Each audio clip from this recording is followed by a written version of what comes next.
a viewer during the stream asking about mono red. He says he likes to play mono red in modern, so I thought, you know what? Let's try this Obosh deck. I kind of told him a little bit about it, and he said he thought it was too slow. I've not played this deck before. I've always heard about it. It does play Seasoned Pyromancer, which is a card that was just a little bit too expensive for me to bother investing in. However, through the magic of a certain website, I was able to rent these cards. So Seasoned Pyromancer, great card, because when you are empty-handed and you play this out, you get to draw 2 cards. Even if you are not empty-handed, you can, and you have some cards that you might want to pitch. Well, you throw this guy out, and you could possibly make some 1/1 red elementals, or you just fix your hand and keep slinging spells. The deck is also playing Blood Moon main deck, which hosed me twice during the Spirits League. Not Blood Moon specifically, but it was Magus of the Moon, same difference. Otherwise, the deck is playing its suite of prowess creatures. We have 4 Monastery Swiftspears, and we have 4 Soulscar Mages. To round out the 1 CMC creatures, we play Bomac Courier, a great card that can refill our hand if need be. Everything else is direct damage. We have Fire Bolts for 2 damage to any target. We have Flame Slashes if we run into a creature we can't deal with. Lava Darts to keep pumping those prowess triggers up and up and up. And Lightning Bolts. Then in the 2 CMC slot, we are playing Bone Crusher Giant, who doubles as a threat and a 2 damage direct spell. And he has the upside of not preventing any damage done this turn. That means if we run into any protection from red creatures and our opponents are foolish enough to block, well, we can send Bone Crusher Giant at maybe another target or at their face, or if need be, our face. And damage this turn can't be prevented. That means the protection from red clause will not save the creature from getting smashed by whatever creature it blocked. Finally, we have Light Up the Stage, an amazing card that is going to basically be giving us 2 cards to play with each turn we play this out. In the sideboard, we have Kozilek's Return to sweep away those pesky 2 toughness and below creatures. Shattering Spree if it comes down to destroying artifacts. This card is particularly good against Chalice of the Void. We do have a lot of 1 CMC cards in our deck, and we are playing Obosh as our champion. I should just call him champions from now on. It is, in fact, a companion. He is my champion right now. He says if a source you control with an odd converted mana cost would deal damage to a permanent or a player, it deals double that much damage. Now, he has 5 CMC, but all of the creatures that we're playing, or permanents that we're playing, are odd CMC. We have the Swift Spears, obviously, and everything else 1 CMC, and then our row of 3 CMC stuff. So yes, if we, I can't remember what I was talking about, but if we run into a Chalice of the Void, it could be very bad for us because they put it on 1 and a lot of our spells are uncastable. However, Shattering Spree is 1 CMC, but it does have something called Replicate. When you cast a spell, copy it for each time you paid its Replicate cost. You may choose a new target for the copies. So you put 2 red into this, 1 to pay for the original spell, 1 for the Replicate. It will cast the original Shattering Spree, which will get countered by the Chalice of the Void. However, the Replicate copy does not get countered by the Chalice of the Void, and it can get through and kill that. And of course, there are other artifacts that I'm sure we want to get rid of. We have Pithing Needle, great card just for, well, lots of stuff, specifically Planeswalkers, and finally Relic of Progenitus if we run into somebody on a graveyard plan. So this is the deck. We're going to try to run it through another league and see how it goes. This is for Mr. B. Jonas, a loyal, very early on, not subscriber, but follower of the channel. Thanks, bud. Okay, we do find our first match. Let's get to it.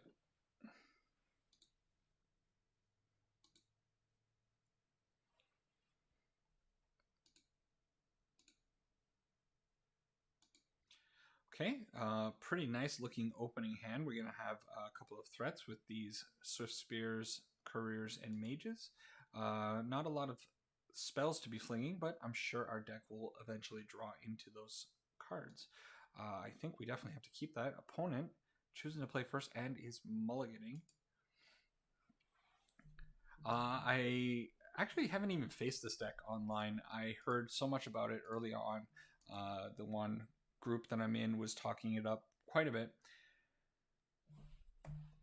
Time to see what it's all about. I imagine it's going to be a fairly linear mono red strategy. That's cool. Opponent on some kind of zombies. So Gravecrawler can't block.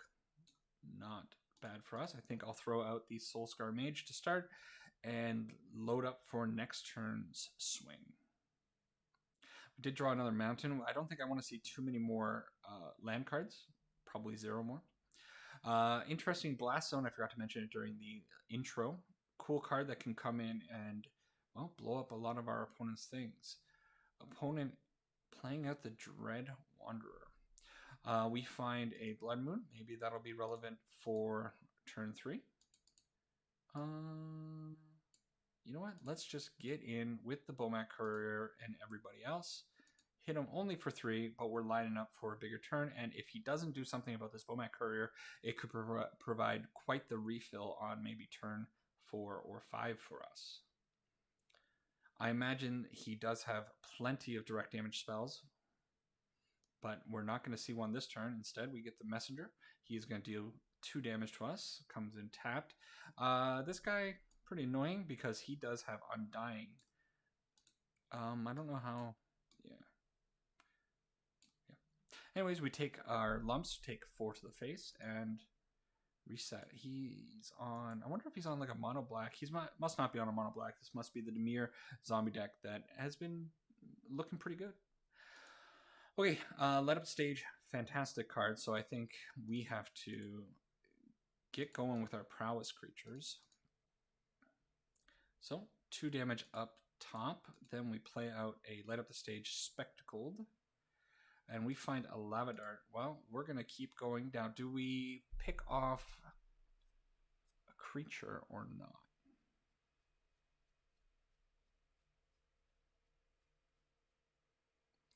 So we're going to be swinging in for 9. We could do 10. Hang on. Got to count it out. If I do it on his face, prowess trigger on these 2, they'll go up to 4 each. That's 8, 9, plus the 1 damage from that, 10. Then I do it again. They'll go up. It'll be 13 damage. 13 is not 14, unfortunately, but it does put me in a pretty good position. And Fire Blast does have flashback, but that's for 5, and I don't think I'm going to get there yet. However, could sack the Bomat Courier later on. Certainly, the Lava Dart is getting fired off. I think I'm going to play a little bit safer. Call me a coward if you want, but I really feel that I'm going to have enough cards to get the rest of the damage in later without going ham right now. We'll also make our land drop with the Castle Embereth here, which could pump up our creatures. We will have the mana to do it as well if he doesn't present any kind of board to block with. Pretty cool to face zombies in game 1. A lot better than messing around with all those Uro piles that I've had to deal with lately. He is going to take my Blood Moon. Not a big deal, although getting the Blood Moon out when he has this kind of mana base would have been pretty advantageous. Garrow's Messenger, it can block, but the Gravecrawler still cannot. We'll probably end up getting 3 cards under the Bomat Courier. I don't imagine that he can kill it with 2 unclaimed territory sources. And he knows that the Gravecrawler is useless back on defense, so he's sending it in, but he is keeping back the Messenger. Okay. We do have the Lava Dart in the grave if we need to activate something. And we find the Bone Crusher Giant. Bone Crusher Giant, what should I do with you? If I send the Bone Crusher Giant to stomp the Messenger or the Tide Hollow, then I attack. He blocks probably on the Soul Scar, doesn't matter. She'll be at 2. And then, yeah, so it is determined. We stomp the Tide Hollow, and then we attack with everything. We Lava Dart his face. The Swift Spear or the Monster Mage will get in for 3, and the Bomat Courier will be the last bit of damage that I have to do. we get there. Game 1.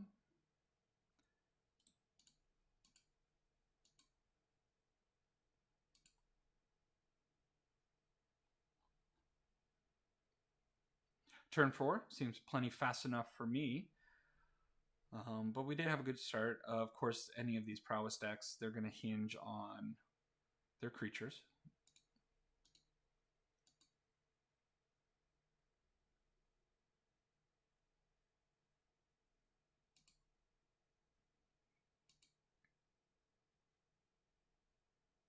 Okay. So, pretty convincing performance right out of the gate. Let's go and see what we have for the sideboard. Flame Slash and Shattering Spree are probably not relevant, although he will probably have Aether Vials, I imagine. Pithing Needle, not relevant. Relic of Progenitus for a zombie deck does seem pretty important. I do imagine that the deck has a lot of cycling from the graveyard, so those might come in. And Kozilek's Return might be quite the card to bring in against our opponent. I don't know if I need the full suite of all three, but at least two of them. I know that's going to end up taking out a lot of his creatures. What do we want to side out, though? That's the next problem. I have no idea. This deck seems very tight. I can't imagine I want Flame Slashes if I'm playing the Kozilek. That being said, I am not respecting Zombie Lords at the moment, which means maybe the Kozileks are not that great. They would have been great in that game, but just one Lord, probably two, is going to put everything out. And I feel like Zombie Lords might even be 3 toughness. Let's go and take a look. 2 toughness on this fella. Maybe not. Maybe they're not playing a lot of Lords. I only play one in that deck. I think Kozilek will get me there, and if not, I got other spells that I can send at his face. Blood Moons are probably going to do quite a bit of work against him, but I don't think I want all 4 of them in the deck. Finally, I think I probably want to take out 2 of the Firebolts. I don't know if I need all of the Relic of Progenitus. Probably I want them. Okay, sideboarding with this deck is going to be a little bit tricky. I definitely do not know exactly what I'm doing, but maybe I'll stumble my way through it. 1 land, but do get the Relic of Progenitus, and if I peel the other land, I do have the Light Up the Stage. So I think this is a keep, especially on the draw. Opponent is again mulliganing, and he's going down to 5, going hard. Little unfortunate for him. Had a lot of that, especially with the spirits. I'm not sure what it was. Those hands were just not agreeing. It happens more often than I would like it with the spirits deck. I'm not sure what its deal is, but it does. Okay, so now I have a bit of a choice. I missed the land drop on the first draw. I could take out the Crypt Breaker. The Crypt Breaker is probably a pretty good target to hit because it can draw a lot of extra cards. He can definitely play out 2 zombies this turn. What I think I'm going to do is wait and respond to if he ends up getting 2 zombies out. I'll respond to the second one and eliminate that Crypt Breaker. So he's getting in for 1. Okay. Making me think he definitely doesn't have at least 2 more. Instead, he's just going to play 1. We'll hit that. The Tide Hollow Scholar. How did I mess that up? Might be a bit dyslexic. Well, gotta look into that a little bit later. Tide Hollow Scholar is going to take the Relic of Progenitus almost certainly. He might take the Lightning Bolt though. The problem is he can't. No matter what he does, it's going to die. Yeah.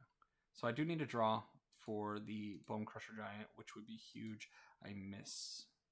So I guess I just play this out and hope I peel a land. I am giving my opponent time to rebuild, unfortunately. Now things are getting real bad because he does, in fact, get the Bone Crusher Giant. Okay. Well, this again, I think I had a game earlier today where I showed that mulliganing down.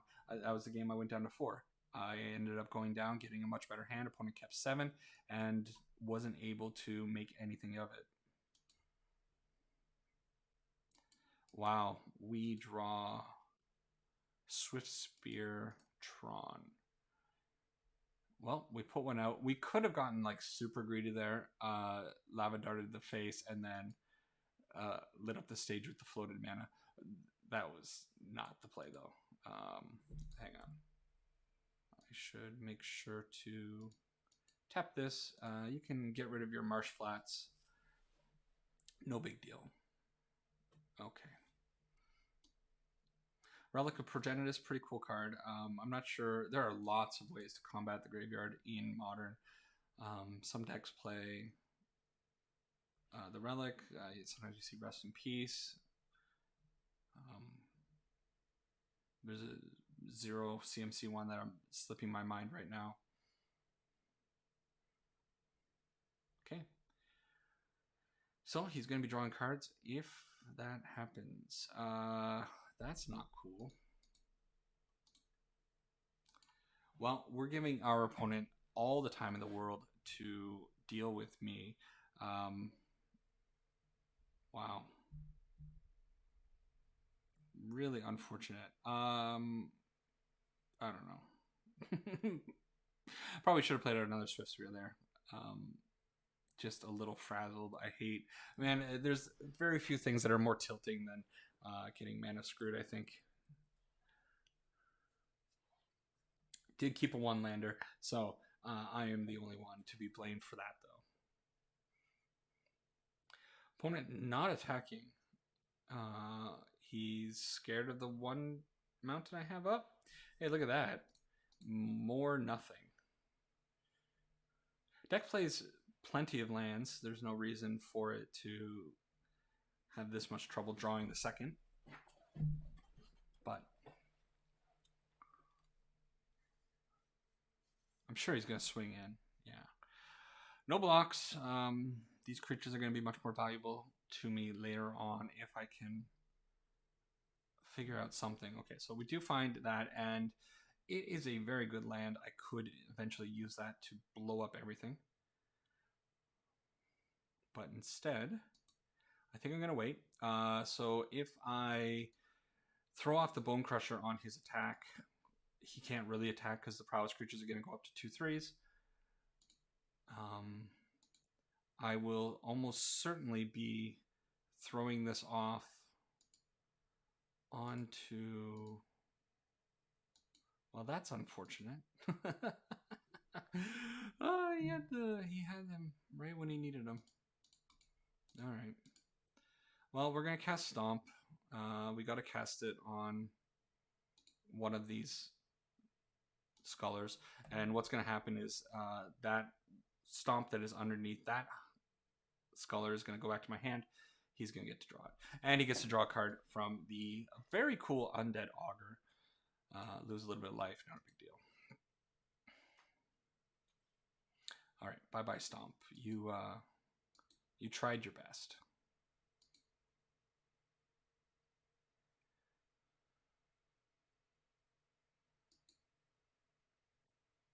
Still, feel like I'm not in the worst position.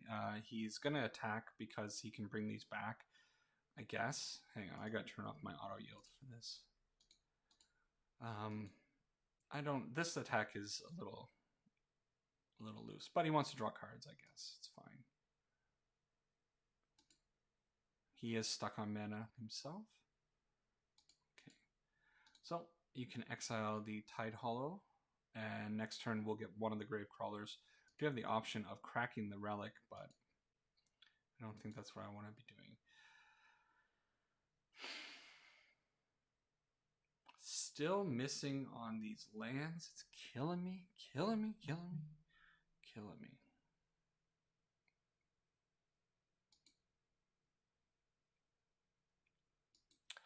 I could attack.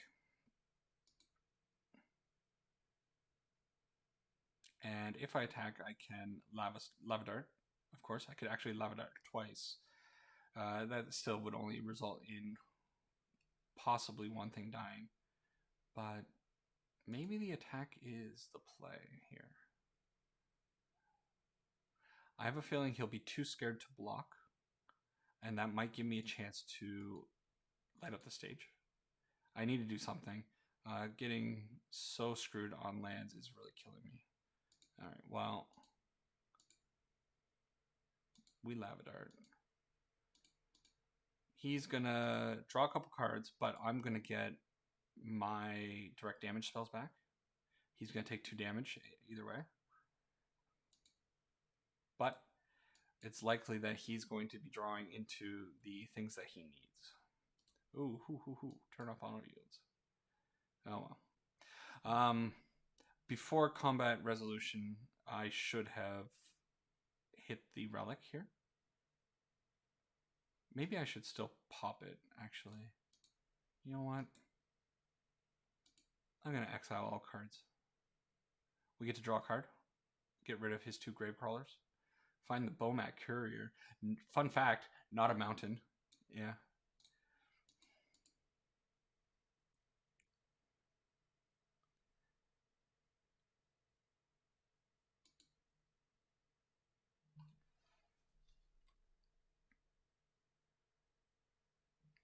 Okay. Late game turn 8 Vial. I can deal with that. Opponent must have drawn better cards than what he's showing. Come on.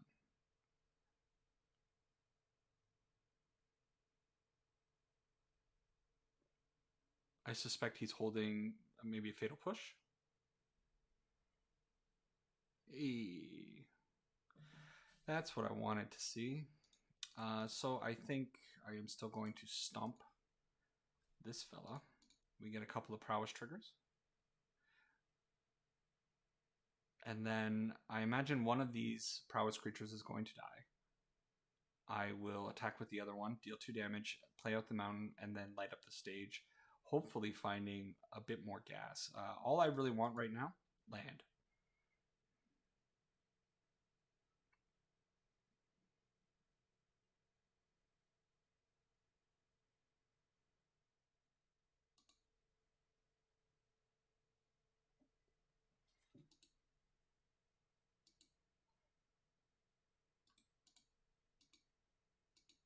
Okay, so we get in with these 2. I was wrong. I definitely thought that something bad was going to happen to either of those. May as well get off this, light up the stage while I can. No land. We found another Bone Crusher. That's something. And another light up the stage. Light up stage is going to be a very good card. Hopefully I can get it off. Worst comes to worst, Lightning Bolt, light up the stage. Sure. I'm really not sure. The opponent has drawn somewhere in the realm of like 6 cards off of that Augur, dealing tons of damage to himself, but not finding anything to play out. Oh, that's an unexpected card. I didn't know that was even a zombie. Very cool card. I'm getting kind of tired of it in Historic. This card, okay.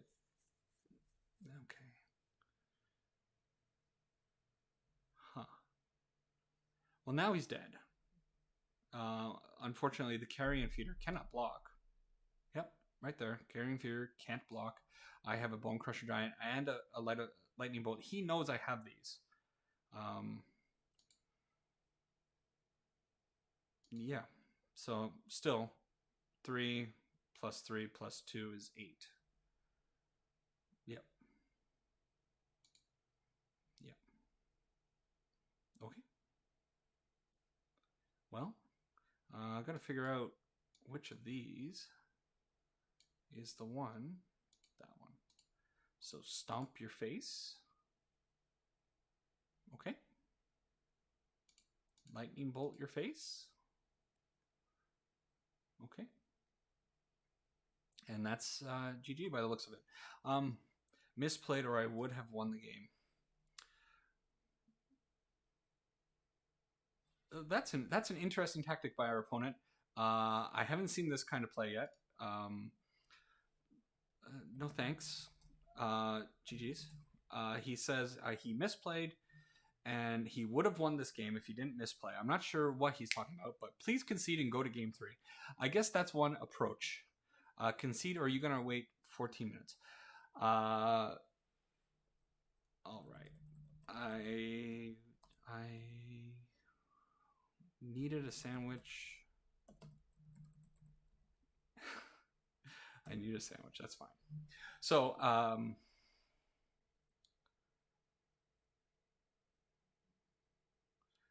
that's an interesting approach by our opponent. I haven't seen this kind of saltiness yet. That's great. That's great. So what I'm going to do is just put in a quick cut here, go get a sandwich, and come back, and we'll see if he waited the full 14 minutes. Cute little plan here is while I went AFK, he keeps passing it back every so often. So my clock starts going. Got to make sure it's on him. So we'll see. He hasn't been too vocal. So our lightning bolt resolved. That's good news. So our opponent is still dragging out the game, and he says, "I didn't realize Feed the Swarm was sorcery, and I had you." Let's go check out Feed the Swarm for a quick second. Pretty new card, Feed the Swarm, and it's a good card. It's a good card. So let's bring it on in very quickly. Feed the Swarm, sorcery. Okay, our opponent was confused on that one, and that's fine. That happens. Sure. Destroy target creature enchantment and opponent controls. You lose life equal to the permanent's converted mana cost. Okay, good. So I would have just lost, or he would have just lost 1 life because the Swift Spear only has 1. But I'm a little curious about this up here. This looks like it costs 1 generic and 1 black. And let's take a look at our opponent's mana. Huh. So, is there a secret mode on that Feed the Swarm card that I'm not familiar with? Maybe I should go to game 3 and find out are my opponent's big brain moves. I'm not sure. Okay, our opponent's down to 3 minutes, a little bit less, and he passes it back to me. Exciting plays. Back to you, opponent. Oh, he fucking bamboozled me. Good play. Good play. Good play. Good play. So it looks like this game is gonna continue because I skipped through the attack. And he says, oops. Good play. Good play. He's going extra far. Now I really am curious to see how Zombies kills me in less than a couple minutes, but we'll see. We'll see. It's turning into a more interesting game. He did get me there. I wasn't paying attention. Sneaky boy. This grim prospect. He's quite the person to be reckoned with. Scary competitor. Still thinking very hard over there. Maybe his work is really taxing him. Sure. You got me for 3, bud. Okay.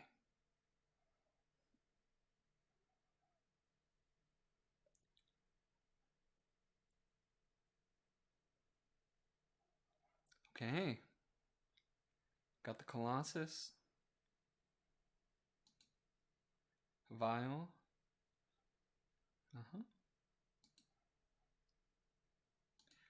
Draw Season Pyromancer. So, it's very likely he has something on 2. So I can't exactly... What am I saying? Yes, I can. Because remember earlier when I said Bomat Courier, fun fact, wasn't a mountain. He is, in fact, not a mountain. He says he made himself a spicy tuna fish. Should I ask him about the CMC? I got a question for you. Yeah. See if he can field it. How were you gonna cast that feed anyways? But yeah, all burn players should burn in hell. Little hard to see that because it's over on the side. You can take my word for it. Yeah. He's going to be extra salty when he finds out that he's still dead. Tapping mana for it. What mana was untapped? Because I thought sideways cards meant were tapped. He left 2 mana up. I know my eyes are bad, but maybe I do need a new prescription. Pretty sure those were all tapped. I have to check out the replay on that one. All right, and we bring in our last Bomat Courier, and hey, this time I'll go to attacks. This looks like lethal again. Lethal 2 turns in a row. 100% should have won that game, he says. And well, let's give him the GGs. But Burn, be trippin'. Bad game. This time, we attack out. Whoa. Man, Burn seems to bring out the worst in people, doesn't it? Yesterday we had a Potato that was a little angry at the end of the game. Not as angry as this fella. This fella is, well, something's wrong. Something's wrong with this guy. Is he gonna drag out the last 25 seconds? It kind of looks like he is. I'm taken aback. Not a good representation of the players on MTGO, I should say that. 95% of the games, they're great players. I legit can't imagine taking games seriously as a Burn player. Just play Vegas slots. Herp derp, I luck, I won. GG's. He's a fella, man. Oh, Grim Prospects is... Well, we took down our first game of this league against a pretty cool deck, actually. I do like the zombie deck. He's not playing Dimir zombies, playing Rakdos zombies with the cool Dread Horde Butcher. Neat, because it can sack to the Carrion Feeder to get in some extra damage. I really like it. But unfortunately, neat decks don't make bad players. Not bad. He's not a bad player. A very unpleasant player. Any better, and really this kind of behavior it shouldn't be part of the community. So doesn't matter. We're going to move on from that. We take the first league down, and we're going to move on to our second game. Cool. Let's have fun. All right, here we go into our next match. Try to find something a little bit more pleasant than what we had in match 1. We are still on this Obosh mono red deck. Pretty cool performance in that first game. Even when it's kind of not chugging along properly, it still has a lot of power behind it. Of course, it's very heavily reliant on our creatures, and in our draw right now, we do have plenty of creatures. Seasoned Pyromancer will be really nice on turn 3 to probably refill our hand after we run these cards out. The cool thing about Bone Crusher Giant is that I can play it for its adventure cost, and it's just going to hang around. It doesn't have to be pitched to the Seasoned Pyromancer. So some great new cards coming out from Eldraine and from Modern Horizons. We are definitely going to keep this hand. We are on the play, though, or on the draw, rather. Opponent keeps full hand of 7 and plays out a Polluted Delta. We will lead with a Mountain into a Soul Scar Mage. Pass it back to the opponent.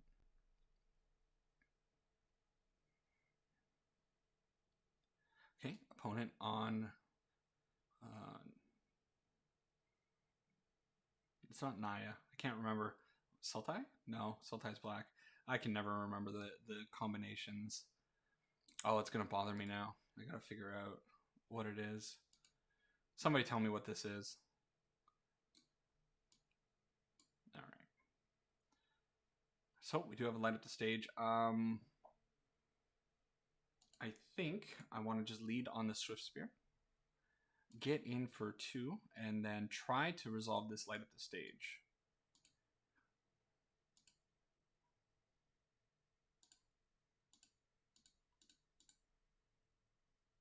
Always a little bit of a shame that Light Up the Stage doesn't trigger the prowess of the creatures more often than not. But you take what you can. Okay, he plays out a Growth Spiral into a Scalding Tarn. Spell Pierce would be pretty amazing for our opponent right now, but that seems like a reach. Force of Negation, I don't mind that. He pitched a Time Warp to be able to counter our Light Up the Stage. All right, opponent, down to 3 cards. He does have the Jeskai Triome as well. So Jeskai plus green, cool.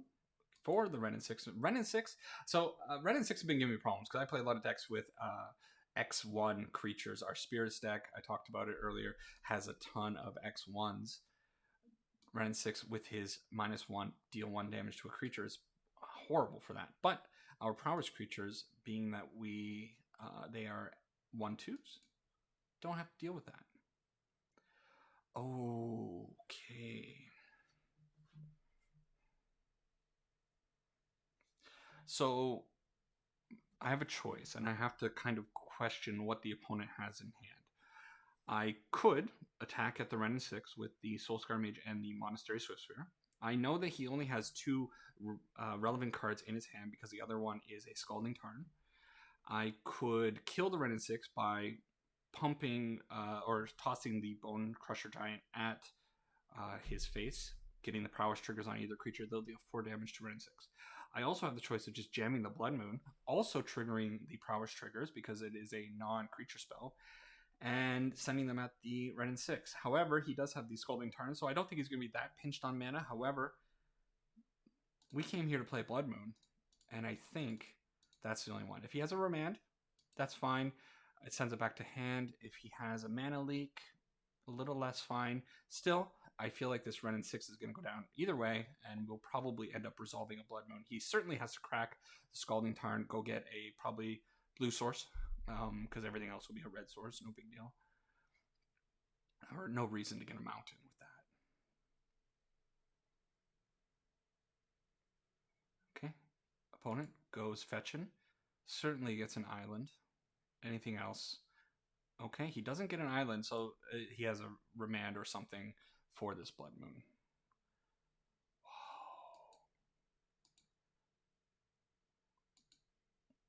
Okay, so he's choosing to keep the Ren and 6 alive, but lets the Blood Moon resolve, going down to an island and mountains. All right. So he can certainly bring the Scalding Tarn and the Polluted Delta back with the Ren and 6, but they're going to be mountains until he deals with his Blood Moon. The opponent plays out the Polluted Delta, stuck on 1 island. He must have something that can deal with that. Okay.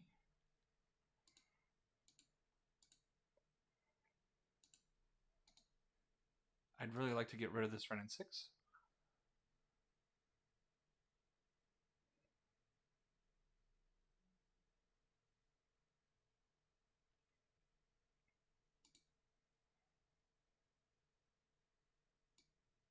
Okay.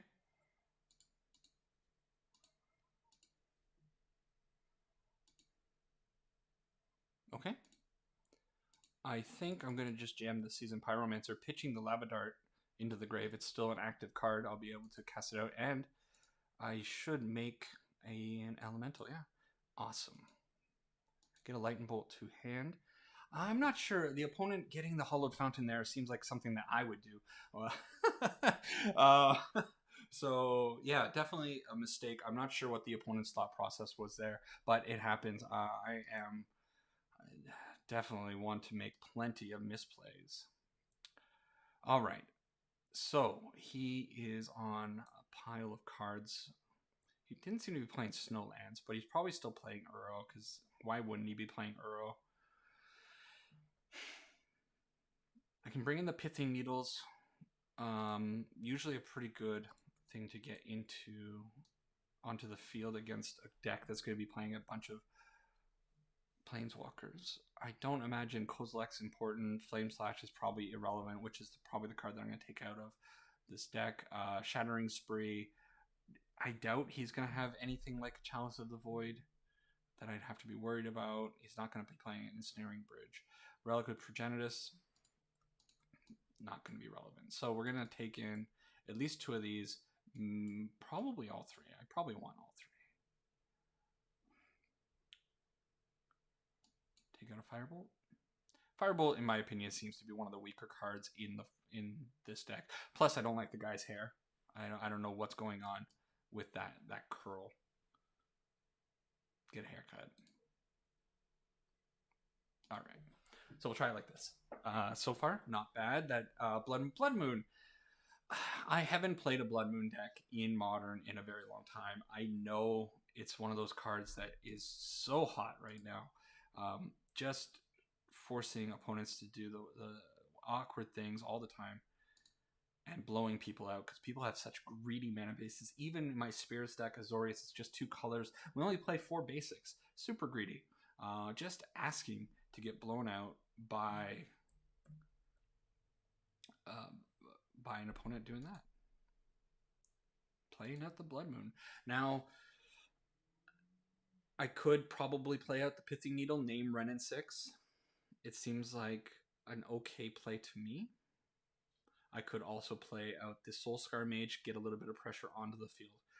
I'm kind of leaning toward the Pithing Needle. Hopefully this works. How do you spell Ren? Ren and 6. Okay, we'll see if this pays off or not. I could just be way off the mark on this one. There is a fetch and no follow-up. So we jammed the Soulscar Mage. This was a very good draw.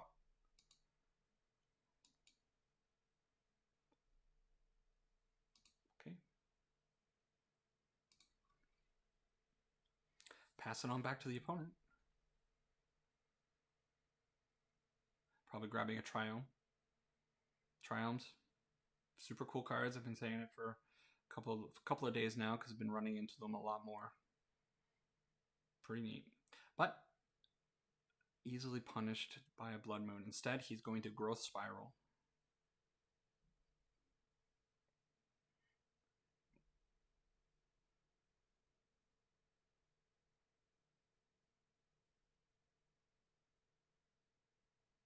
Okay. He plays it untapped, so that probably means... I would have said it meant Uro. It could mean an Archmage's Charm taking our Soulscar Mage, which... that's not something I want my opponent to do to me. But, let's see.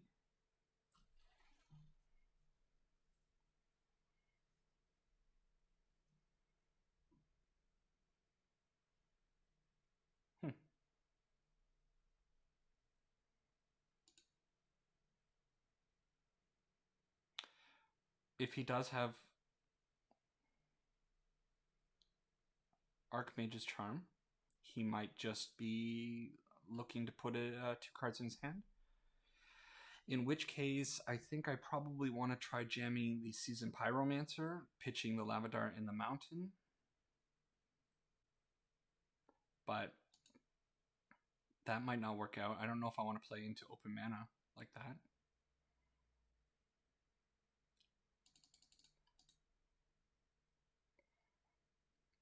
He could have been concerned about a Blood Moon, and he was leaving mana open. He might think I'm trying to bait a Blood Moon right now. Or bait a counterspell to get around the Blood Moon next turn. He's going to, in fact, go for the Growth Spiral, second Growth Spiral, draw a card. Doesn't put out a land. Okay. Opponent having some trouble over there. He does draw the land this turn, and it goes in untapped. That could mean Cryptic Mana.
I'm going to fire it off now.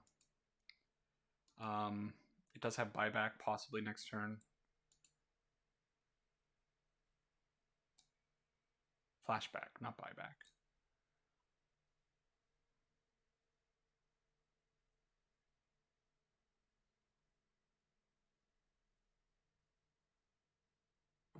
Okay. We threw a lot of spells at our opponent. Opponent seems to be scrambling a little bit. Obviously, 3 growth spirals. One of them only putting out a land, maybe? I can't remember exactly. We draw the lightning bolt. Pretty good.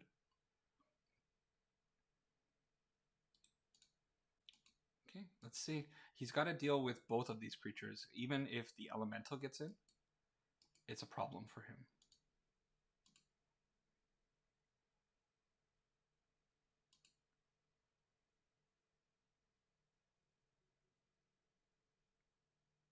So he knows that the elemental getting in is in fact a problem. I think throw a lightning bolt top, throw it up top, and get the win. All right, convincing win over that pile of cards. 4-color Uro. It might have been Uro Omnath. We just never got a chance to see either Uro or Omnath from our opponent. Deck might just be too fast, forcing the opponent to scramble and try to do whatever they can just to stay afloat. So not bad, going pretty good. A quiet opponent, which is 90. Most of the opponents, I don't know, I'm throwing out stupid numbers that don't make any sense, but like let's say 90%. 90% of opponents don't say anything. No GG, no have fun, no good luck or anything in the chat. I kind of fall in that category. I used to say, good luck, have fun, whatever. Now at the end I might throw out a GG. That's about it. I think most people probably have their chat turned off, where they just ignore it. Unlike our friend Grim Prospect, who makes up that very small portion of people who just use the chat for the wrong things. Let's go into match 3.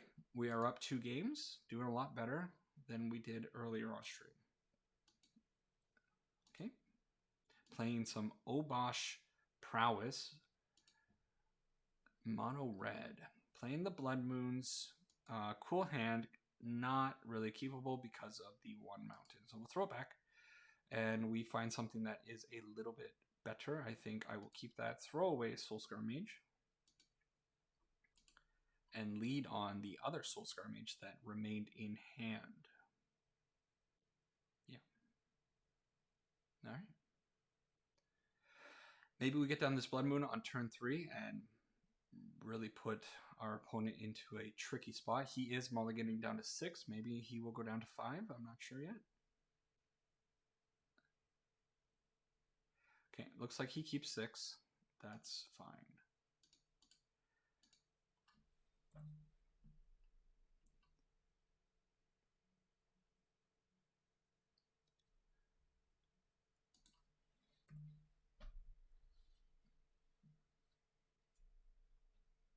Urza.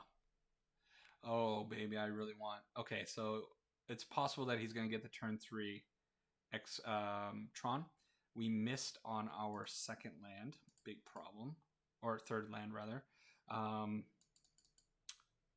think it's probably appropriate just to pound in as much damage as I can, get these prowess triggers off while I can, and hope next turn he spends... Most likely he's going to spend his whole turn cracking that expedition map. If we draw our third land, I think this will be a quick steal. We play Blood Moon for these matchups. Let's see how it goes.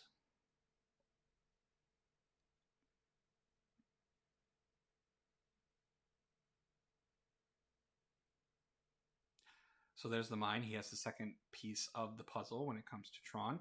Does he just crack it right away? He is just going for it, which could be a mistake. We'll see. We need the land. Lots of lands in the deck. And we get the prowess triggers to boot. This deck is awesome. Oh my goodness. That's heartbreaking for the opponent. So I don't know what he can really do. Even if he has a green source, I'm imagining he's on green Tron.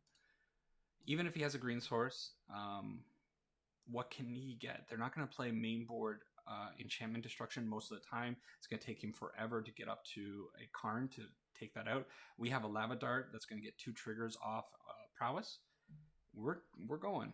So pretty good position. Okay, he has 3 colorless. Or, sorry, not 3 colors. He's 3 mountains.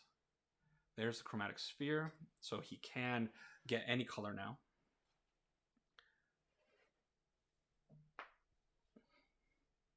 He's probably going to crack the sphere just to see if he can make something work. Maybe he'll go with a Sylvan Scrying right now. Go get a basic forest or Blast Zone. Might be a little bit too late for that. There's the Sylvan Scrying.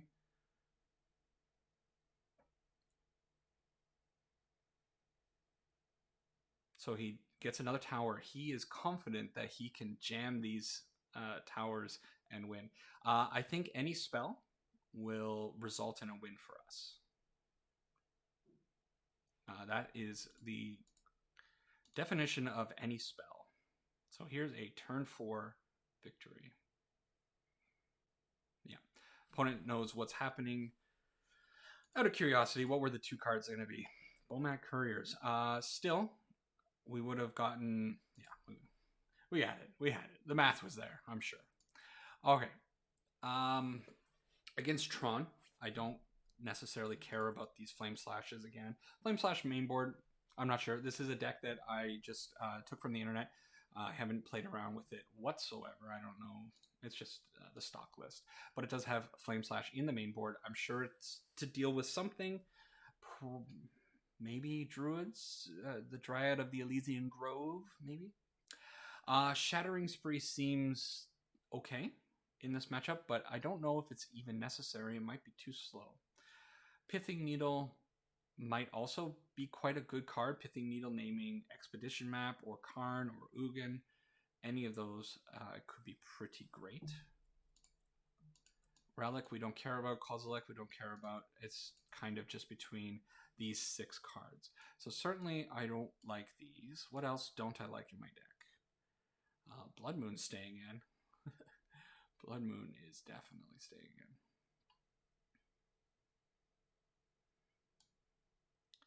Firebolt, a little bit weak.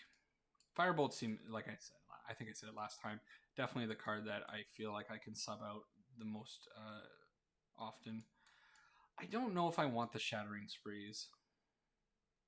If this were Eldrazi spawn, Eldrazi Tron, I would definitely bring it in for E-Tron. But I don't know. Maybe I'll bring in 1 or 2. I could also just bring in a Firebolt, bring in 1, something like that. Maybe it works. I think more often than not, it's not really going to have a target. We'll bring in 1.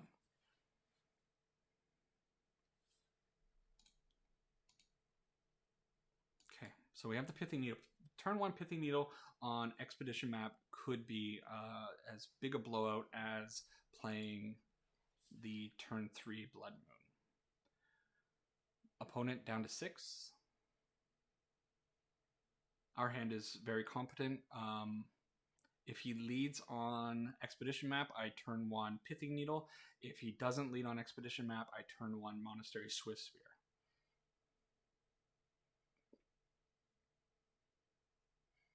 Tron, very good at going down, trying to find a more playable hand, and the London Mulligan has just made their mulliganing extra great. Opponent is keeping 6. He plays the plant into a sphere. Okay, sphere makes me think that maybe he kept his Sylvan Scrying, and it still might be worth naming with the Pithing Needle, because possibly we could take him off of... now I really want to do it, because possibly I can take him off of green mana, and that might leave him in the lurch. So, excuse me. Make sure I'm naming the right thing. Chromatic Sphere. We name Chromatic Sphere.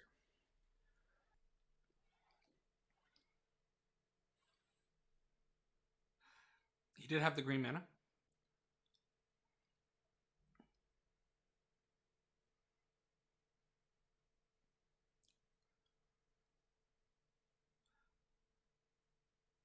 Chromatic Star this time.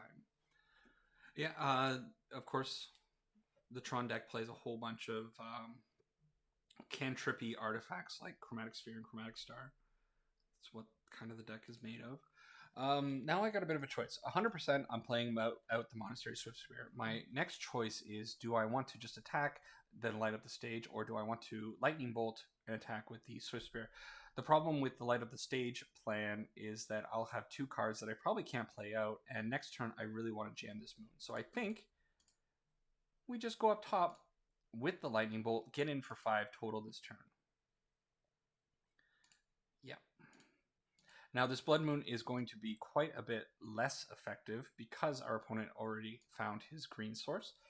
However, if he doesn't have a way to deal with the Blood Moon right away, it could delay him just enough, and that's what our deck needs to do.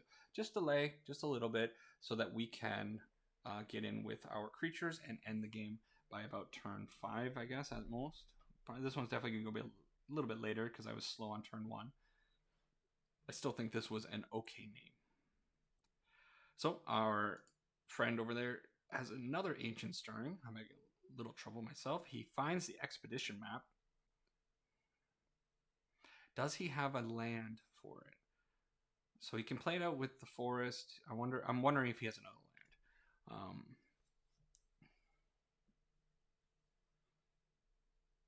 He does. He has a Sanctum of Ugin. So he throws out the Expedition map, which would be a much better name than the Chromatic Sphere, but that's okay. And that's a good draw. So I'm not messing around. I'm going to throw this out. He only has 3 cards in hand. If he has like a Return to Nature or Nature's Claim, whatever that they play to destroy Blood Moons, he has it. That's fine. He's going to have to waste his whole turn, and he's quite a ways away from Tron. Let's see what he can muster up. Finds a second green source. Cool. Okay. Blast Zone might be the answer. Urza's Tower. He's sticking to the Tron plan. He already played his forest for the turn, though, so likely that's it for him. We find the backup plan. I think I want to get in some damage, stomp his face, then follow it up with a light up the stage, hopefully find a land. Would be nice. Either way, going to get in for 3 on the Swift Spear. We do not find a land, but we find a Seasoned Pyromancer and another light up the stage. Both cards are good, but I'm not sure if those are the cards I want in this position. Opponent is down to 8. Let's see if he can deal with the Blood Moon on his turn. I imagine he's going to have to take a whole turn to deal with the Blood Moon when he does deal with it.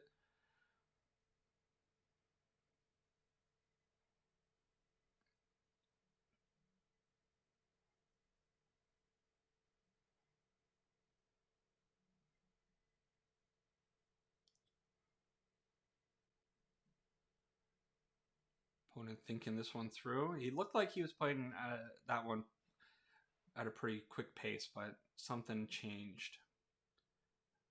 Maybe he's got a Karn, Great Creator Karn. That would be quite troublesome.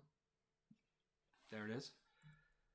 So that's something I'm going to definitely have to deal with because of Ensnaring Bridge. I'm certain he must be playing Ensnaring Bridge. Now, we can still deal direct damage to his face, but I only brought in the 1 Shattering Spree.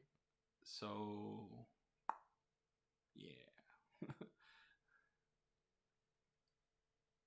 He could grab a Wormcoil Engine here, and he's only 1 mana away from casting the 6 CMC Wormcoil.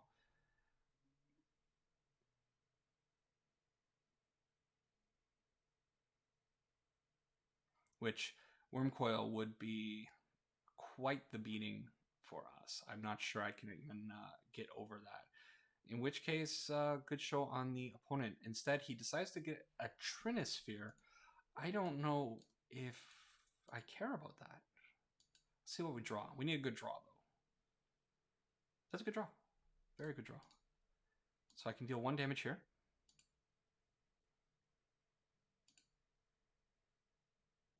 I can light up the stage, Spectacle. Now our Swift Spear is within killing Karn range. However, if we peel... let me do the quick math. If I flash back 1, 2, 3, that looks like the game to me.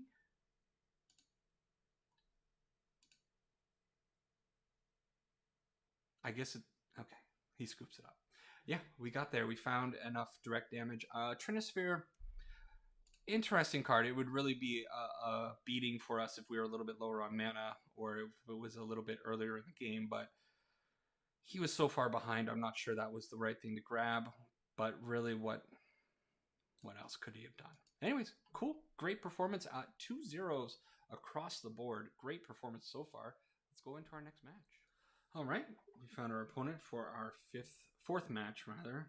We are up 3-0, having some great matches. Just took Tron. Really, really convincing victory over Tron. Of course, we had Blood Moons both games, and that's what you want to see. But we've also been doing very well with our draws, and we've been on the play fairly often. Again, cool draw. This is a great little hand here. I'm not going to throw this away. Big Mike, let's see what you got. Mike is down to 6 cards on the play. He plays out a Bloodstained Mire. Let's see if we get Thought Seized. It's usually where my mind goes when I see a Bloodstained Mire turn 1. Could be a Monastery Swift Spear. Instead, it's the Inquisition. Basically a Thought Seize. Probably taking the Blood Moon? I'm not sure. I'm not sure what I would even take. It's very dependent on his hand. He's down to 4 cards. Takes the Bomac Courier, the refill for our hand. Makes me wonder if he has another discard spell for the Blood Moon later on, or maybe he's just not that affected by the Blood Moon. He's probably on Rakdos Shadow right now. Either way, we lead out with the Soulscar Mage.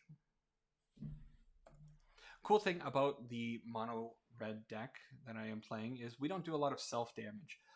Whereas with the spirits, sometimes you get these really awkward hands where you know, turn 1 and turn 2, you end up dealing 3 damage to yourself both turns just to be able to play out your cards.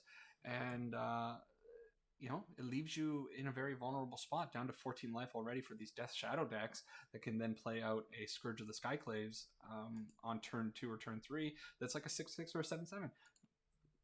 That's not going to work out for you. So we're just going to jam. There's no way I'm going to let this Dark Confidant live. I think he's down to 3 cards. He's going to eat a Lightning Bolt. He did find the black mana, so that's probably why he wasn't too concerned about the Blood Moon. He knows that his mana is not going to be as impacted by that. I really wonder if I'm going to end up running into a Liliana. He's playing Dark Confidant, which is not a card that the Rakdos decks play, so he might be on Jund or something else. I don't know. But I kind of feel like there's a Liliana coming down the pipe. That's just that feeling you get, you know? This Blood Moon is not really going to be very effective in this matchup if he is on just a pure Rakdos build. Instead, it is a Seasoned Pyromancer. He's going to pitch 2 cards. Let's see what they are. He pitches Inquisition and the Lily, so I did correctly call the Liliana. However, she would have just come out, killed the Soulscar Mage, and then died herself. That's good, but now I have a choice. So definitely playing out a mountain. I could just Firebolt the Seasoned Pyromancer, attack in. He can't trade anything. He'd probably have to chump, and that seems to be the best play. This Blood Moon is not doing anything other than getting me a Prowess trigger later on. It might come down to that Firebolt coming back with flashback eventually at some point in this game. I'm curious if he blocks here. 1 on each or no blocks? 1 on each. So the Seasoned Pyromancer, who we're now playing, which is a great card. I've seen it played against me so many times. I've never actually played it myself, but you can exile it, pay 5, exile it from your graveyard, and create 2 1/1 red elemental tokens. It is the... Well, he's going to get the Blood Moon. It is the card that just keeps on giving, right? It draws you cards, makes you little elemental babies, does lots of work. What's opponent doing with 2 red? Oh, he finds the magmatic channeler. Got to get rid of that. That thing is going to be a big problem, and probably one of the reasons why we have Flame Lash in the deck. Unfortunately, don't draw well. I am going to get in for 2 damage here because he's going to, or 1 damage rather. He'll block one of them will get through. No big deal. Probably the optimal play was to actually not play the Soulscar Mage there and just attack with both of them. He might, bluff it a little bit. We're going to keep it honest, though, right now. Big Mike on 1. Both of us are like top decking. Soulscar Mage for me would be the absolute best card. Lightning Bolt, not too worried about it. Although he does become a 4/4. Staying back on D. Okay. So we find a mountain, which is not going to do anything. I may have also misplayed when I was being all verbose. I don't know if I played a mountain last turn. And if I didn't, that's a problem because I could have used this Firebolt's flashback to hit the magmatic channeler. Oh well. It is sorcery speed though, so no trickery from that card. Opponent is pitching something. He gets to choose among these. Oh, he's also playing Blood Moon. Does he play the Thoughtseize? I don't think you play the Thoughtseize. You know what's in my hand, don't you? Huh. Okay. So this puts the opponent in a weird spot. Ooh. Ooh. That's what I want to see. He has not played out his Pyromancer because he's still stuck on a little bit of mana. We find the Bomat. Bomat's great. Bomat is really great. So we get in, take him down to 7, put 1 card under the Bomat. If he can contest the Bomat, I can, of course, sack it. I do have 1 mana open. Opponent maybe showing a little bit of frustration. He seemed like he went through that turn very quickly. Let's see what he peels with the Channeler. A Blood Crypt in a swamp, pitching the Blood Moon. Unfortunate for the opponent, he's just not drawing very well. And we win it with the Bolt flashback. That's 4, 5, 6, 7. Exactly enough damage. Okay, so I talked a lot of bad stuff about Flame Slash, but Flame Slash is definitely going to come in this game. I cannot let the Magmatic Channeler survive for very long. It's quite the card. I don't know if I want to bring in the Pithing Needles. He did display that he was playing Liliana. Liliana might not be too much of a concern for me. Yeah. I don't know. The Blood Moons don't feel great. Opponent's playing Blood Moons. You're not going to Blood Moon somebody who's playing Blood Moons. So take out the Blood Moons.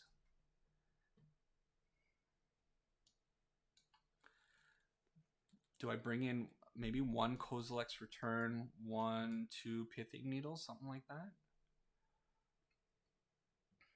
Do I care about his graveyard? I wonder if he is playing. He must be playing the other Titan, not Uro, but the one that's slightly less offensive than Uro. Whoever that is. What's he called? But we didn't see it that game. Let's try it. Maybe he's on a budget and can't afford it. Only hope. Obosh hasn't. I always forget. I keep forgetting that he's there. I really should keep it in mind that he is in fact over here. Companions. I do play a few decks with Luris, but not too familiar with them yet. Gotta always keep it in the back of my head that it is something that I can be playing in. Pretty good opening hand. We do find the second mountain, which things are just going honky-dory for us. Throw out the Soulscar Mage and see if our opponent can respond with a Fatal Push.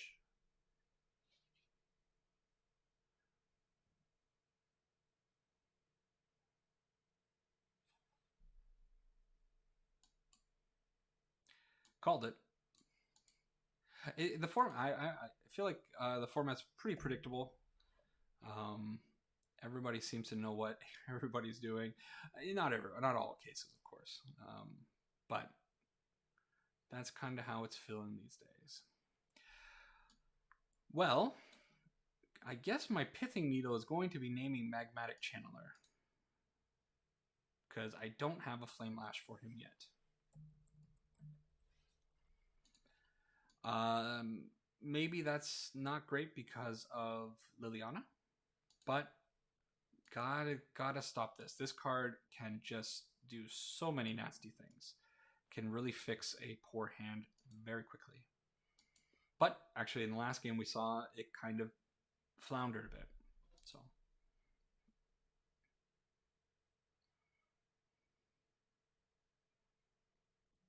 I'm not too worried about a Liliana.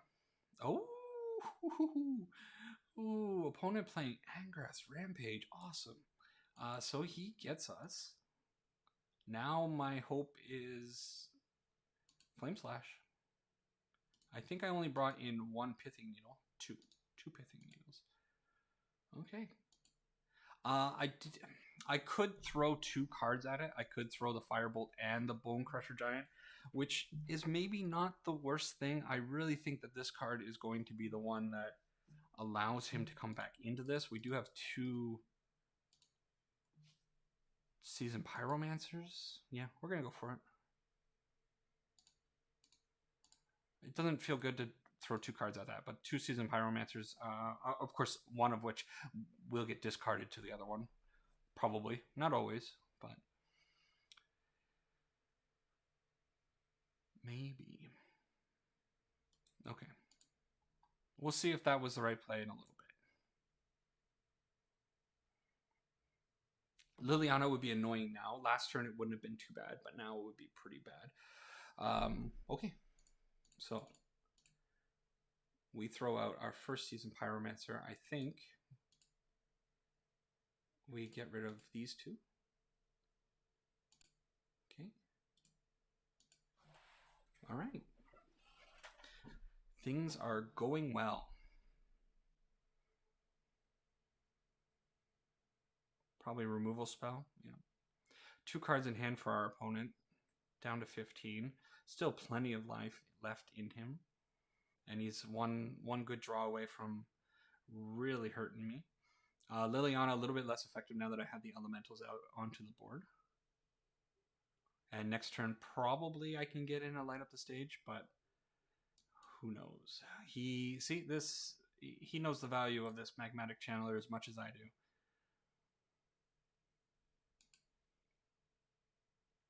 Okay. See. He's right back into this. What a cool deck. He had a Blood Chief's Thirst in hand that he pitched. Drew two new cards. Still want that Flame Slash. Do not find it, and actually I can't really get off that. So the new plan might be Magmatic Blast Zone to kill the Magmatic Channeler.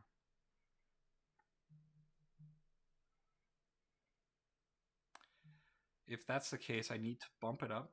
I need to spend 2 mana on it this turn, and I really... basically, that's going to be my whole turn. That doesn't feel very good, but I really don't want this to stay alive. I could also just play the Bone Crusher Giant out, or play the Seasoned Pyromancer after I play the Mountain, pitch the light up the stage, and draw two new cards. Not the worst.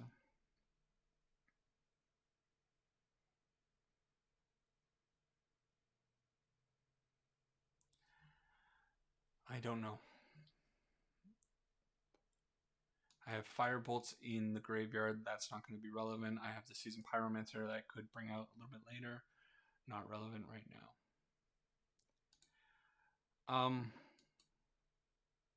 Yeah, I'm going to have to waste almost 2 whole turns on this. Is that what I really want to do? To kill just the Seasoned Pyromancer or the Magmatic? Feels like a bad position to be in if I'm doing that. I could also just light up the stage for full cost, see what I draw, hopefully try to find something that I can play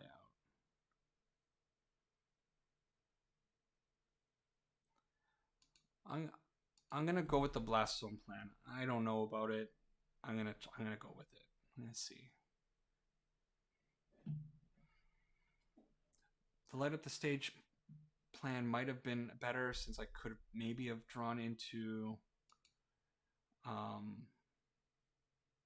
the Flame Slash for him. Okay.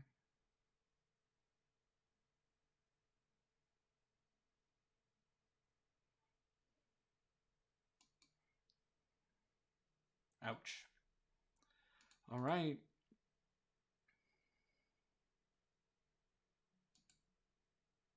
Well, I'm going to try to conserve a little bit of life here. Block here, block there.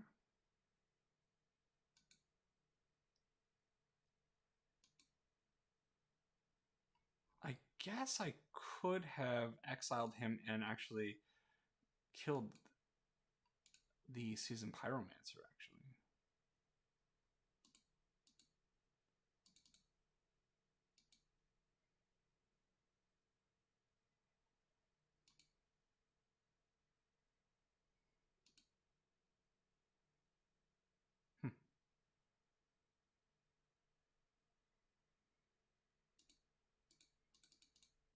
That's what I committed to doing. So I'm going to commit to it, even though it feels bad. I do have this Lightning Bolt. I can take out another Skelemental if it comes charging at my face. Yeah, this thing's a beast. I love the art on it. It's just so cool. We get a Dark Confidant, definitely killing the Dark Confidant this turn. Unless he has... Oh. Okay. Okay. Yeah, things have gone sour. Try to get rid of it. Maybe I was too hasty with it, but it's a 4/4 that's gonna do a lot of crazy things, and we're just kind of drawing poop. But I do have the Bone Crusher Giant I can play out. Go Bone Crusher Giant. And I guess I can start playing the Seasoned Pyromancers from the graveyard, but that's not really gonna win me the game in the face of this Channeler. So basically, the Channeler allows him to have great draws. I just take it, which sucks because I'm in the Lightning Bolt range. He can have great draws, or he gets a bad draw. Then he sees 2 more cards for that bad draw. It's really wonderful for him. Okay.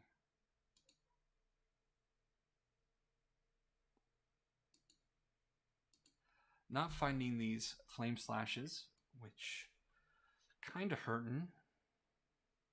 You know what it was? I badmouthed it. I was talking bad about the Flame Slash, and now can't find it. That's going to hose me quite badly and win him the game. I can survive this turn, and we'll try. We'll keep fighting. I don't want to give up yet, but things are not looking great.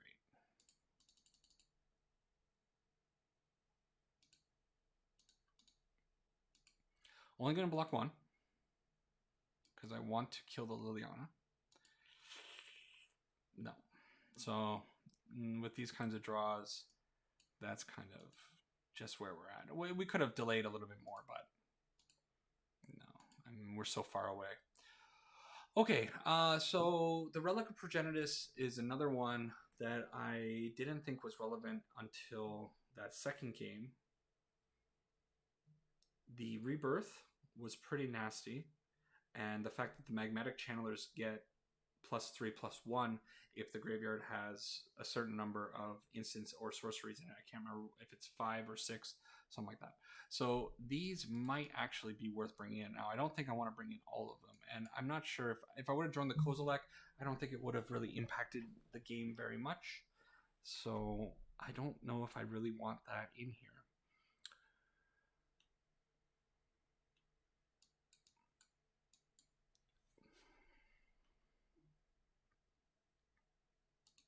Okay, try something like that.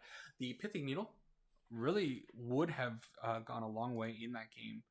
Oh yeah, Obosh. I probably could have played him if I had kept it on the battlefield, but the opponent knew the value of that Pithing Needle, and he was right on top of getting rid of that with that Angrass Rampage.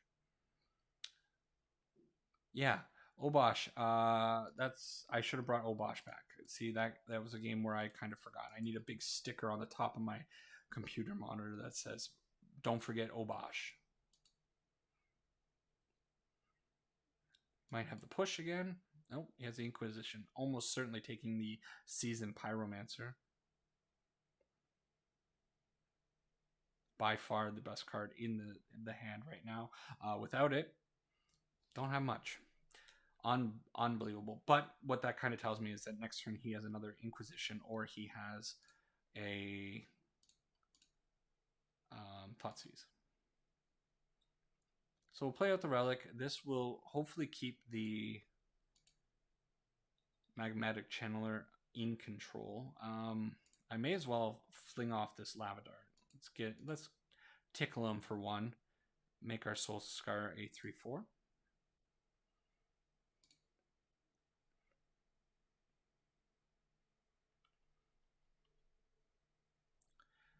And if he doesn't have a way of getting rid of this Seasoned Pyromancer, I think he might end up regretting it very quickly. However, I think it's certain that he has a way of dealing with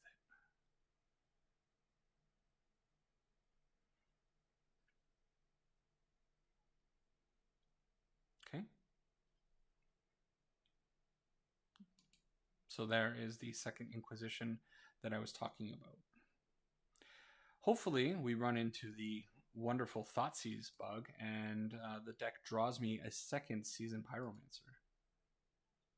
It does not. Instead, it draws me pure garbage. So we get in for one.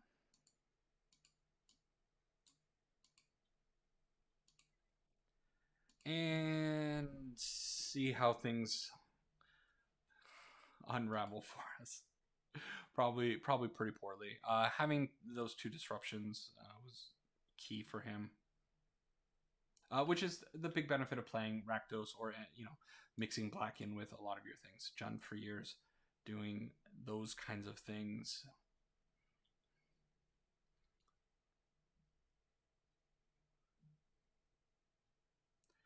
There's the Channeler. Big problem.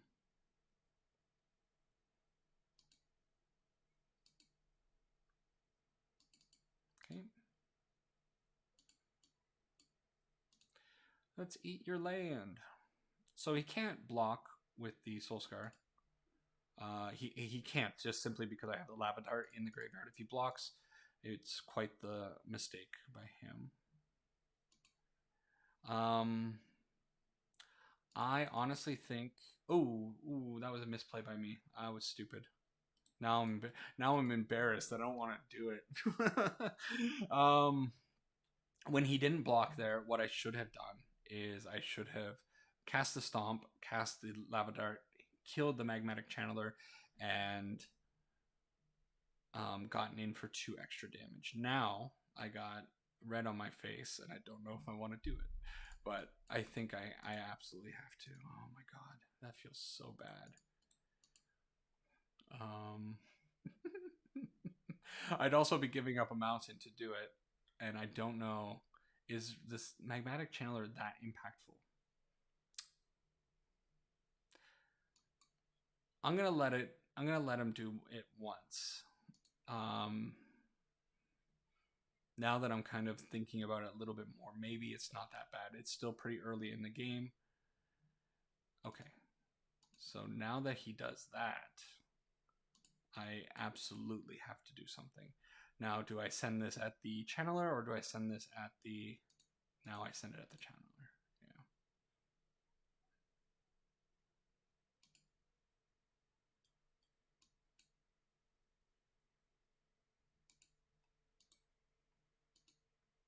It sucks that we have to give up Mountain for that, but getting rid of the Channeler is pretty important. And I also have the Relic of Progenitus backup if he decides to unearth this or whatever that card was that brought back the Magmatic Channeler in the second game. I can still respond and snip it out.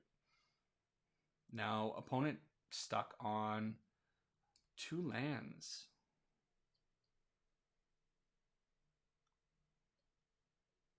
Okay. Nothing I can do about that. And the only thing I can do now is send a Bone Crusher Giant out onto the battlefield with a Blast Zone as backup. If I draw another land, I can get value from the Soul Season Pyromancer, make 2 little red elementals. If he has a Liliana here, that will be huge for him. He'll be able to take out my Bone Crusher without issue. He doesn't have a Liliana though. Instead, he has the Season Pyromancer. He opted not to get a shock land there. I think he must be worried about his life total.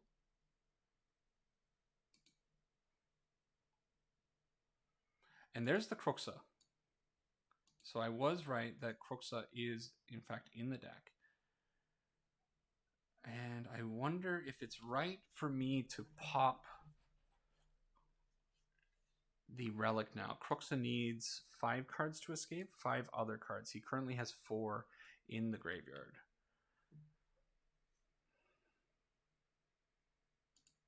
Yeah.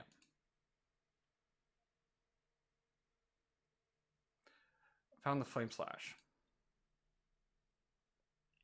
Okay.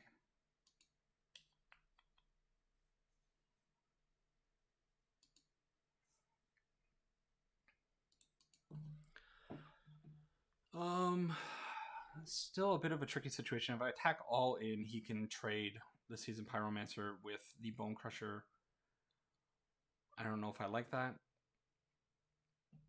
This only gives +1, +0, so it doesn't help. I can Flame Slash the Season Pyromancer, attack in with the Bone Crusher, put out the Soulscar Mage. He'll chump block with one of the elementals, and then, yeah. If he ends up peeling another Magmatic, I might come to regret that decision, but the Magmatic is not going to be a 4/4 for quite some time. And I do have the Blast Zone if things get really bad. There's the chump. Okay. Play that out, and we're empty-handed. A Soulscar Season Pyromancer is always the best draw. Light Up the Stage is not terrible either. There's our opponent's 4th land. So getting close to being able to bring this back maybe next turn. Not that, but the 2 elementals. Otherwise, our opponent doesn't seem to have much. Maybe he's sitting on Hand Disruption. That'd be really, really nice for me.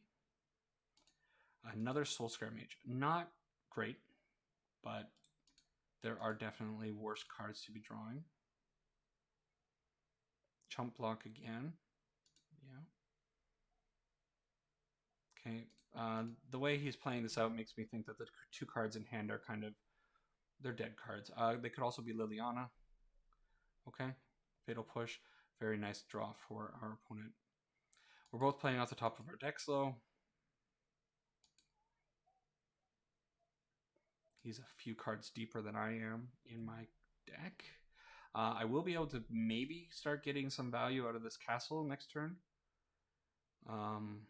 If there's nothing else. So he returned the Season Pyromancer with the Kolaghan's Command, and I draw pure garbage. So, ouch.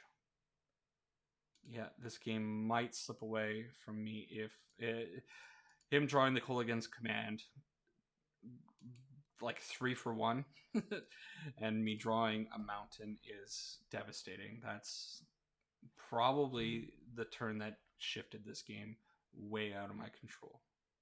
Here comes the Season Pyromancer. He's going to pitch 2 cards, get 2 fresh ones. What did he pitch? What was he? Oh my god, an Unearth and a Kroxa. Yeah.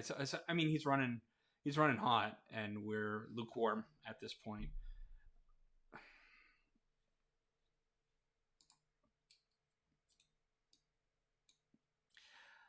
You hate for it to go down this way, but what can you do? Sometimes the magic gods turn against you and start giving you just strings of mountains, and your opponents can draw into all of their action. This turn, I'm sure he's got plenty of things to do. Yeah. So he's going to drain me, he's going to kill that, and this game has slipped away from us with a couple of bad draws. This is far too many lands. But the good news is I finally remembered that Obosh is in the deck. And maybe I can play that out. Not dead yet.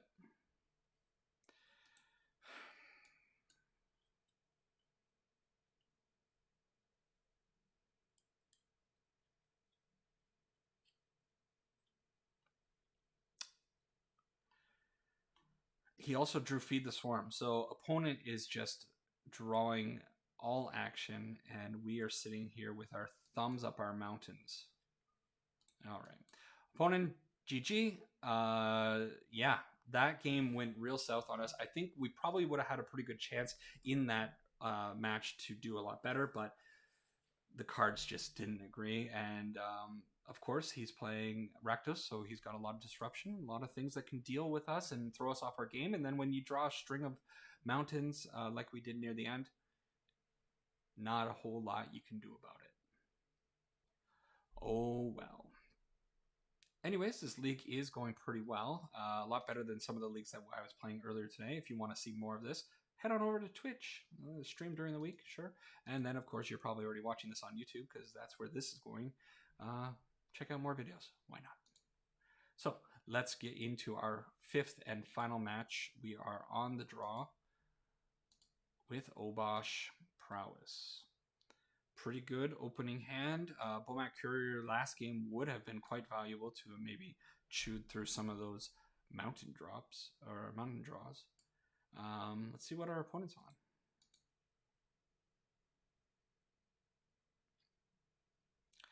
Oops, all spells. Okay, so things get complicated. However, this Blood Moon might be okay. Probably not. Probably not. We have a sideboard plan though for this deck. We bring in the relics, we bring in the Pithing Needles, maybe even bring in the Shattering Sprees. He's gonna play out the. Oh, he's probably got a Goblin Charbelcher turn 2. Okay. So our opponent is on fire, and we are not beating that draw. But this is Modern. Modern is a very toxic place. Opponent gives me the nice. I don't know why he would go nice, but why? Oh, that one only comes in tapped. All right.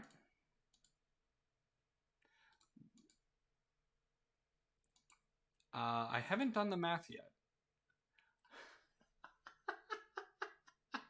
Oh, okay. So what happened there?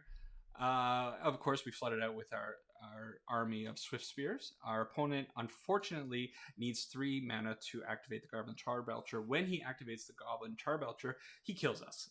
He just does like 30 or 40 damage to our face, and it's game over. The problem was he did not have an untapped land to be able to activate that on his turn 3. That was a premature concede by our opponent. He should have let me cast this out. But if I would have cast this out and then I could have flashed back both of them, going all in on these Swift Spears, I would have gotten the game. Opponent very quickly throwing in the towel there. These are all our sideboard cards that we want for this match. We certainly do not want Flame Slash. Get back to bad-mouthing Flame Slash. I honestly don't think I want Blood Moon either. It's going to be far too slow and not that impactful because of Goblin Charbelcher. I might be able to take him off of red mana or black mana for his spies, but that's, I don't know. I'd rather have a Pithing Needle for that. So Pithing Needle to name the Charbelcher, also naming the one spy. Not the, there's one that's an ETB, but there's another one that's an activated one. Relic of the Progenitus is one that we can pop to clear his graveyard for his combo. We will get rid of all the Blood Moons. I don't think they're relevant. And I think... Do I get rid of a Soulscar Mage, maybe? He might be too slow. Do I get rid of a Seasoned Pyromancer, maybe? I think I gotta win this game fast. Okay. Alright. Yeah. Interesting. That's happened a couple of times against this Oops All Spells deck. They seem to see that this is the way things are going to go, and they just toss in the towel. This is a cool hand, but it might just be a slow hand against this very fast combo deck. Opponent down to 6 cards, though. Skips his... Okay, yeah. Of course he skips it. Alright. We get both of our Swift Spears again. She got us there last time. Let's hope she can do it this time as well. And also, let's hope the opponent is not on this turn 2 Charbelcher plan again. That is disgusting. I don't want to see that in my game. Okay, he plays in the Valakut tapped. We find another land, which is fine.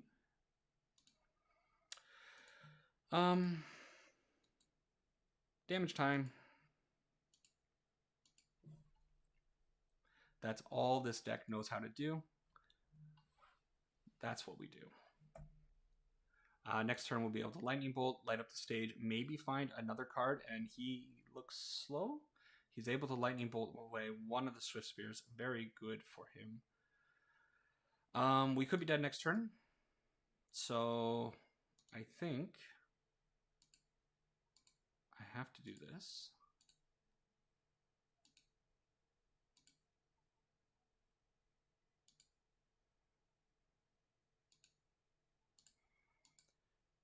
Okay. Not able to kill him, but I'm going to set up for the next turn. If he... Oh, maybe I should have... You know what? I think that was a misplay. I think I should have Firebolted, gotten the other Prowess trigger, taken him down to 3 life. This deck kind of needs 3 life to play a lot of their lands, and he might not have been able to actually play out the 3-drop or 4-drop. All right. We're able to bully the Oops All Spells deck for a very quick win at the end there. All right. Pretty cool. What a league. What a league. Much better than the leagues that I had to do for the stream today. Not this deck. Where are you? Obosh. There it is. So, awesome deck. The Blood Moons, we saw them hose a couple of people, especially that Tron deck. We saw Seasoned Pyromancers doing tons of work. And then, of course, the Prowess package, just doing what the Prowess package does. Getting out there fast and dealing tons of damage to the opponent. Awesome little deck. I think it's a great thing. Is it better than the Is It Blitz deck? I don't know. I think the Is It Blitz deck is probably a little bit more interesting. This deck is incredibly linear. Maybe even more linear than just traditional burn. There is definitely some thought process to this deck, especially when you're playing around Eidolon. But it is definitely a different deck. It's definitely just let's go, and it definitely does have a lot of refill with Light Up the Stage and Seasoned Pyromancer. I got to be better about playing out Obosh. There were definitely a couple of games when I could have put him in my hand and probably had him on the battlefield. Again, I got to get it into my head that companion cards exist, and they're kind of just sitting there over on the side.